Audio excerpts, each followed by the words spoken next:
আগেরবার সেই যখন হাজারদুয়ারি গেছিলাম তোমাদের তো বলেছিলাম, যাওয়ার আগে কিন্তু একটা মন্দিরে পুজো দিতে গেছিলাম, আর সেখানে না সেবার বসেছিল একটা মেলা। তো এখানে ঘোরাঘুরির পরে বাবা বলল, মেলাতলায় যখন এসেছি মেলাতে যাব না সেটা তো হয় না। তাই আমাদের গাড়ি হাজারদুয়ারি থেকে ব্যাক করে আবার সেই মেলাতলার দিকে গেল, কারণ বাবার ইচ্ছা হয়েছিল ওখান থেকে কিছু কিনবে। তো সেখানে সেরকম খাবারের দোকান না থাকায় এই মেলার দোকানে বসে প্রথমে খেয়ে নিয়েছিলাম এরকম এগরোল। বাবা যদিও অফার করেছিল যা খেতে ইচ্ছা করছে খাও, কিন্তু আমার খুব একটা ভালো লাগেনি এখানকার খাবার। যাই হোক, খাবার দাবার খাওয়ার পরে সোজা চলে গেলাম মেলার ভিতরে। বেশ বড়সড় হয়েছিল এখানকার মেলা।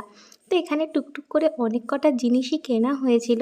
আর মা বাবার সাথে মেলায় গেলে নিজের টাকার থেকে ওদের টাকায় কিন্তু বেশি খরচা হয়। আর এটা হচ্ছে সেই মন্দিরেরই একটা ছোট্ট মতো পুকুর। এখানে না কেউ পা দেয় না জলে, এখানকার জলে কেউ স্নানও করে না, শুধুমাত্র পুজোর কাজে এই জল ব্যবহার করা হয়। এখানে তো মোটামুটি কেনাকাটির ডান। আর আমাদের জানো তো সেদিন এই সব করতে করতে অনেকখানি রাত হয়ে গেছিলো, আর বাড়ি আসতে আসতে প্রায় রাত 12টা। তো আজকের এই ছোটোখাটো মিনি ব্লগটা কেমন লাগলো অবশ্যই জানি। আজকের মতন টাটা।